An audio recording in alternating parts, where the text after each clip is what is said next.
இன்னைக்கு நீங்களும் நானும் இந்த உலகமே வந்து கிப்லி இமேஜை கொண்டாடிட்டு இருக்கும்போது ஒரே ஒரு தாத்தா மட்டும் இந்த கிப்லி இமேஜ் இன்னைக்கு இந்த அளவுக்கு ட்ரெண்ட் ஆனதுக்காக ஃபீல் பண்ணிட்டு இருக்காரு. Any more questions?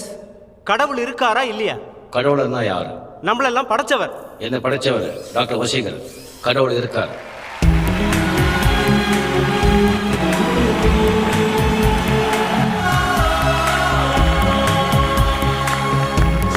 அவர் யார், எதுக்கு ஃபீல் பண்ணுறாரு அப்படிங்கிறத நம்ம பின்னாடி பார்ப்போம்.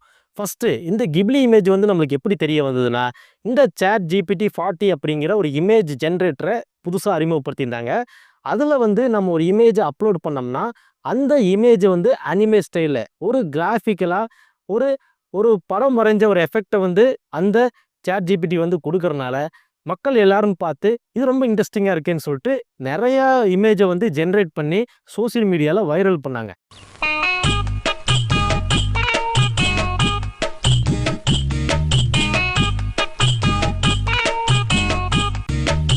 அப்படி வைரல் ஆனனால இன்னைக்கு உலகம் பூரா இந்த விஷயம் ஸ்ப்ரெட் ஆகி நிறைய ரிக்வெஸ்ட்டுகள் வந்து இந்த ChatGPT-க்கு வருது. எங்களுக்கு இந்த கிப்லி ஸ்டைலில் இமேஜை ரீஜென்ரேட் பண்ணி கொடு அப்படின்னு சொல்லி நிறைய ரிக்வெஸ்ட் வந்தனால அந்த ChatGPT-யோட CPU-வே வந்து மெல்ட் ஆகிட்டு இருக்கு அப்படின்னு சொல்லி அந்த ChatGPT-யோட CEO-ன சாம் அல்ட்மேன் வந்து சொல்லியிருந்தாரு, எங்களோட எம்ப்ளாயீஸ்க்கெல்லாம் கொஞ்சம் தூங்குறதுக்கு நேரம் கொடுங்க, மல்டிபிள் ரிக்வெஸ்ட் வந்துகிட்டே இருக்குது, அதனால் நிறைய செலவுகளும் ஆகுது, அதனால் எங்களுக்கு கொஞ்சம் டைம் கொடுங்க அப்படின்னு சொல்லி அந்த CEO வந்து சொல்லியிருந்தாரு. அவனை சொல்லி நிறுத்துங்களேன்டா, அவன் நிறுத்துற அந்த லூசுக்கு மட்டும் வந்துட்டே இருக்கான் போடுறா, வர நிறுத்துற அவனை, பைத்தியக்காரப்ப எதுக்குடா வரீங்க எங்கெல்லாம்? சரி, இப்படிப்பட்ட சூழ்நிலையில் இந்த சாம் அல்ட்மேன் தான் வந்து இந்த கிப்லி இமேஜுக்கு சொந்தக்காரரா அப்படின்னு கேட்டிங்கன்னா அவரு கிடையாது. நான் ஸ்டார்டிங்கில் ஒரு தாத்தா தான் ஃபீல் பண்ணுறாருன்னு சொன்னாங்க பார்த்தீங்களா, அதாவது ஹாயா மியாசாகி, இவர் தான் வந்து இந்த கிப்லி இமேஜுக்கு சொந்தக்காரர். All these scenes are from films created by Japanese film director, producer, screenwriter, and animator Hayao Miyazaki. He is regarded as one of the greatest animated film creators of all time. Let's take a look at his creative process. 楽しそうでしょ。残ってない。今いやこの瞬間。இவர் யார் என்னன்னு கேட்டிங்கன்னா, இவர் வந்து Japan நாட்டை சேர்ந்த ஒரு திரைப்பட கலைஞர். இவர் வந்து இந்த கையால் டிராயிங் பண்ணி அதை படமாக ரிலீஸ் பண்ணுறதில் எக்ஸ்பர்ட். இன்றைக்கி எவ்வளவோ டெக்னாலஜிகள் வளர்ந்த காலகட்டத்திலும் கூட அவர் வந்து இன்னமும் கம்ப்யூட்டர்ஸ் யூஸ் பண்ணாமல் கைகளாலேயே வரைஞ்சி அதுக்கு வண்ணம் தீட்டி அதை ஒரு படமாக எடுத்து இன்றைக்கி உலகம் பூரா வந்து ரிலீஸ் பண்ணிட்டுருக்காரு. இன்றைக்கி 2 ஆஸ்கார் விருதுகளும் அவர் வாங்கியிருக்காரு அப்படிங்கிறது குறிப்பிடத்தக்க விஷயம்.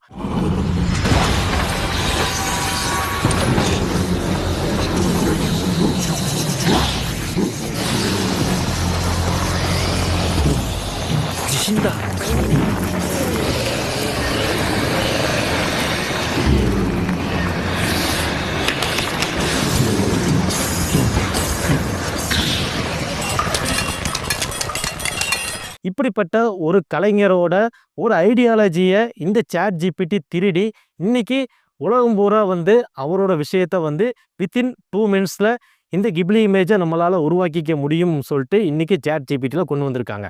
ஆனால் இன்னைக்கு வரைக்கும் அந்த ஹாயோ மியாசாகி அப்படிங்கிற அற்புதமான கலைஞர் வந்து கையாலேயே இன்னும் படங்களை வரைஞ்சி அதை ஒரு மூவியாக ஜென்ரேட் பண்ணி இன்றைக்கும் வந்து ரிலீஸ் பண்ணிட்டுருக்காரு. அதுக்கு நீங்கள் யோசிச்சு பாருங்கள், எவ்வளோ டைம் ஆகும், எவ்வளோ நேரம் ஆகும். இன்றைக்கி விஷுவலாக வந்து கேமராவில் ஒரு விஷயத்தை வீடியோ ஷூட் பண்ணி எடிட் பண்ணி ஒரு ஃபிலிமாக வந்து நம்ம ரிலீஸ் பண்ண முடியும். ஆனால் இந்த கார்ட்டூன் திரைப்படங்களை சார்ந்த வரைக்கும், அதாவது டிராயிங் ரிலேட்டடு மூவிஸ், அதாவது கார்ட்டூன்ஸ், நீங்கள் நம்ம டிவியில் பார்க்குற கார்ட்டூன்ஸ் மூவியெல்லாம் வந்து இன்றைக்கி சிஸ்டமில் ஈஸியாக வரைஞ்சி டக்குன்னு நம்மளால் எடுத்துட முடியும். ஆனால் இன்றைக்கும் பேப்பரில் எல்லாம் வரைஞ்சி அதுக்கு கலரிங் பண்ணி அதுக்கு ஒரு ஸ்டோரி லைன் பில்டப் பண்ணி அதை வந்து ஒரு மூவியாக தியேட்டர்ஸில் ரிலீஸ் பண்ணுறங்கிற ஒரு விஷயம் இருக்கே, அது லாங் ப்ராசஸ்ங்க. கிட்டத்தட்ட ஒரு படம் வந்து ஒரு ஜென்ரேட் பண்ணி அதை வந்து ரிலீஸ் பண்ணுறக்கே கிட்டத்தட்ட 2 வருடங்கள் மேலாகும் அப்படிங்கிறது தான் இதில் வெளிவந்த உண்மை. கிட்டத்தட்ட 15 படங்கள் தான் பண்ணியிருக்காரு.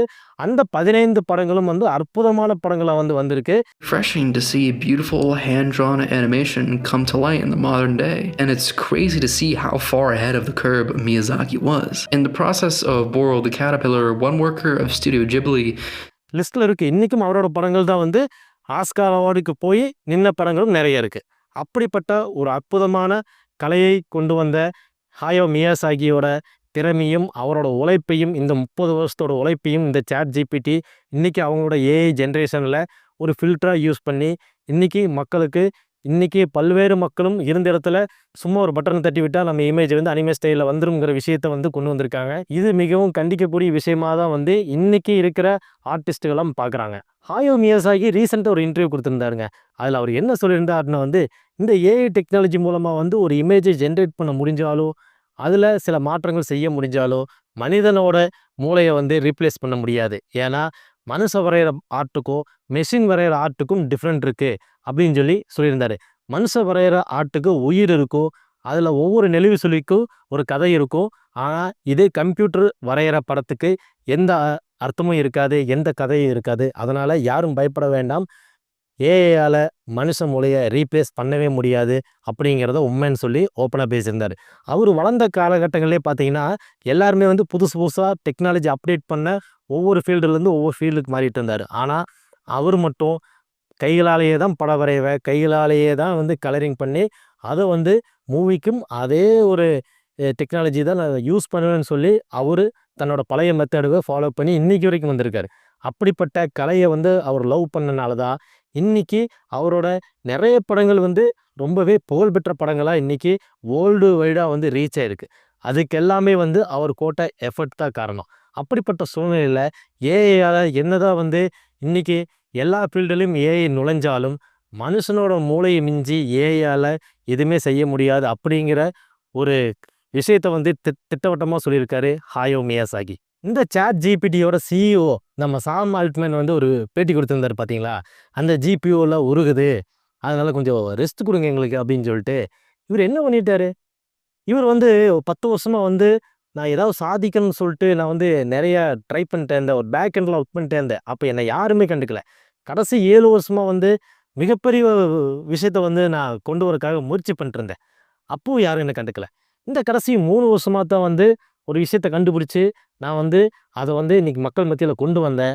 ஆனால் இன்றைக்கி நிறைய பேர் என்னை திட்டிகிட்டு இருக்காங்க அப்படின்னு சொன்னார். எதுக்குன்னா இன்றைக்கி ஏஐ வந்து எல்லாத்தையும் ரீப்ளேஸ் பண்ணிவிடும் அப்படிங்கிற ஒரு விஷயத்த அவர் கொண்டு வந்தனால நிறைய பேரோட வேலை பறி போயிருமேன்னு சொல்லிட்டு நிறைய பேருக்கு இவருக்கு எகென்ஸ்டாக இந்த சாட் ஜிபிடி இந்த ஓப்பன் ஏஐக்கு எகென்ஸ்டாக வந்து பேசுனால என்ன திட்டுறாங்க அப்படிங்கிற மாதிரி சொல்லியிருந்தார். அதில் அந்த சாட் ஜிபிடி 40ங்கிற வெர்ஷனில் இந்த ஏஐ ஜென்ரேட்டட் இமேஜஸ் எல்லாம் வந்து கொஞ்சம் டிஃப்ரெண்ட்டாக ஒவ்வொரு ஃபில்ட்ரு போட்டு அதை தங்களுக்கு பிடிச்ச ஸ்டைலில் ஜென்ரேட் பண்ணிக்கலாம்னு சொல்லி ஒரு விஷயத்தை கொண்டு வந்தார் பார்த்தீங்களா. அதில் ஒவ்வொரு ஃபில்டராக போட்டு எடுக்கும்போது இந்த கிப்லி இமேஜ் தான் வந்து பர்ஃபெக்டாக சூப்பராக இருந்துன்னு சொல்லிட்டு மக்கள்லாம் ட்ரெண்ட் பண்ணாங்க. அந்த ஒரு விஷயத்தில் இன்றைக்கி வேர்ல்டு வைடாக ரீச் ஆனனால அதை ஒரு 100 பேர் வந்து கிப்லி இமேஜில் இந்த சாம் ஆல்ட்மேனோட இமேஜையும் போட்டு பாருங்கள், உங்களோட இமேஜையும் நாங்கள் இந்த கிப்லி இமேஜை மாற்றிட்டேன்னு சொல்லிட்டு அவருக்கு பர்சனலாகவே அவரோட மொபைல் ஃபோனுக்கு அனுப்பி வச்சாங்களாம். அதை பார்த்துட்டு அடடா இன்றைக்கி என்னடா கிப்லி இமேஜ் இன்றைக்கி இந்தளவுக்கு ரீச் ஆகிருக்கே, நம்ம பெருசாக சாதிச்சிட்டோம் அப்படின்னு சொல்லி அவர் வந்து தன்னோட ஹாப்பினஸை வந்து வெளிப்படுத்தியிருந்தார். இதெல்லாம் ஓகே தான். ஆனால் சாட் ஜிபிடி என்ன வேலை பண்ணுது, ஆல்ரெடி இந்த டேட்டாஸ் எல்லாம் உள்ளே போட்டு வச்சுருப்பாங்க. நம்மளுக்கு என்ன வேணும், கூகுளில் இருக்கிற சர்ச் என்ஜின் எந்த அளவுக்கு வேலை செய்யுமோ அதை விட அட்வான்ஸ்டாக நிறைய அல்காரிதம் போட்டிருப்பாங்க. என்னென்ன விஷயங்கள் இன்டர்நெட்டில் இருக்குது, என்னென்ன விஷயங்கள் வாழ்வியலில் இருக்குது, என்னென்ன எஜுகேஷன் சிஸ்டம் இருக்குது, மெடிக்கல் லைனில் என்ன இருக்குது, ஒரு மனுஷன் எப்படி பேசணும், அவனுக்கு ஒரு லாங்குவேஜ் எப்படி கற்றுக் கொடுக்கணும், அதே மாதிரி இந்த உலகத்தில் என்னென்ன இருக்குது இல்லை அப்படிங்கிற கம்ப்ளீட் ஹிஸ்ட்ரியை கம்ப்ளீட் டேட்டாவை உள்ளே கொட்டி வச்சு அதுக்கு மக்கள் கேள்வி கேட்குறதுக்கெல்லாம் ஆன்சர் கொடுக்குற விதமாக வந்து அந்த ஏஐயை ட்ரெயின் பண்ணி வச்சுருக்காங்க. இதுதான் ஓப்பன் ஏஐ. அப்படி இருக்கிற ஒரு ஓப்பன் ஏஐயில் வந்து நிறையா இந்த ஜென்ரேட்டரில் சொல்கிறாங்க பார்த்தீங்களா, ஒவ்வொரு ஃபில்டர்னு சொல்லிட்டு இதெல்லாம் வந்து ஒவ்வொரு இடத்துலேருந்து எடுக்கப்பட்ட விஷயங்கள் தான். ஒவ்வொரு ஃபில்டரும் வந்து ஒரு அல்காரிதமாக ஒரு ஸ்பெஷலான ஒரு விஷயத்த காப்பி பண்ணி அதில் வந்து ஏஐ ஜென்ரேட்டராக வச்சுருக்காங்க. அப்படிப்பட்ட ஒரு ஃபில்டர் தான் வந்து இந்த கிப்லி இமேஜ். இது ஒரு எக்ஸாம்பிள். கிப்லி இமேஜுங்கிறது ஆல்ரெடி கிப்லி ஸ்டுடியோவிலேருந்து எடுக்கப்பட்ட ஒரு ஸ்டைல்னு வச்சுக்கலாம். இப்படி இந்த சாட் ஜிபிடி வந்து இன்னும் எத்தனை விஷயங்களை காப்பி அடிச்சிருக்கு அப்படிங்கிறது தான் நம்மளுக்கு தெரியாது. அப்படிப்பட்ட ஒரு அல்காரிதமை கிரியேட் பண்ணி வச்சுருக்காரு நம்ம சாம் ஆல்ட்மேன்.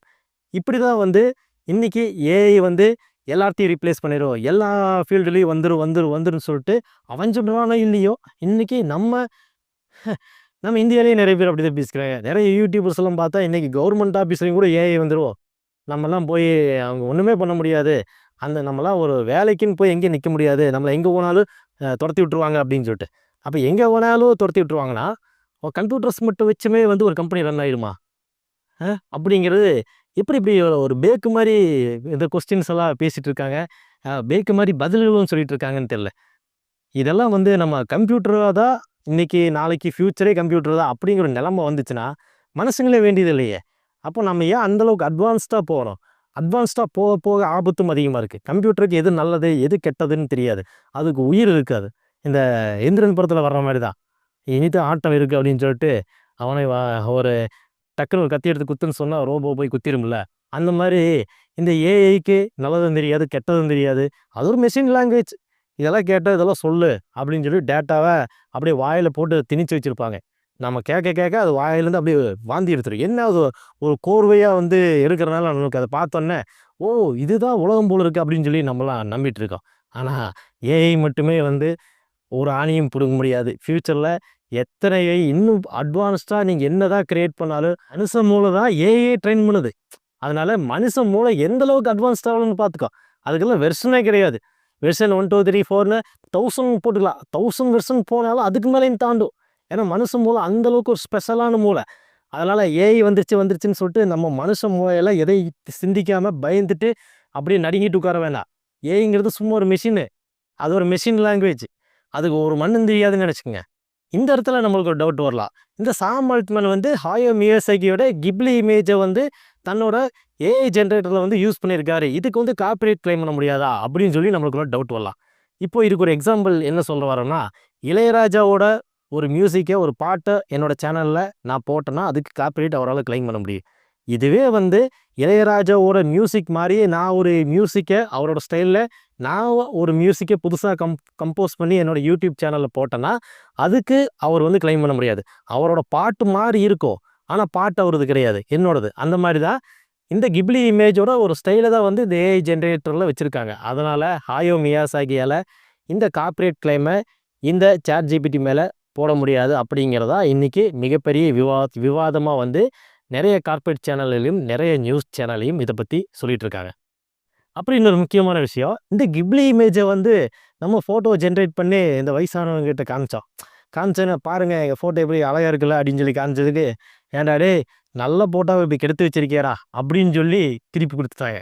இதுதான் வந்து டெக்னாலஜி அப்படின்னு நம்ம எடுத்துக்கலாம்.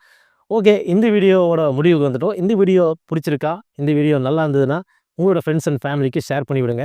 நீங்கள் நம்ம சேனலுக்கு புதுசாக வந்திருந்தால் ஒரு சப்ஸ்கிரைபர் கன்சிடர் பண்ணுங்கள். இந்த வீடியோவுக்கு தயவு செஞ்சு ஒரு லைக் போடுங்க. உங்களோட தாட்ஸ் எல்லாம் வந்து கமெண்ட் செக்ஷனில் பதிவு பண்ணுங்கள். மீண்டும் அடுத்த ஒரு இன்ட்ரெஸ்டிங்கான வீடியோவில் சந்திக்கிறேன். நன்றி, வணக்கம்.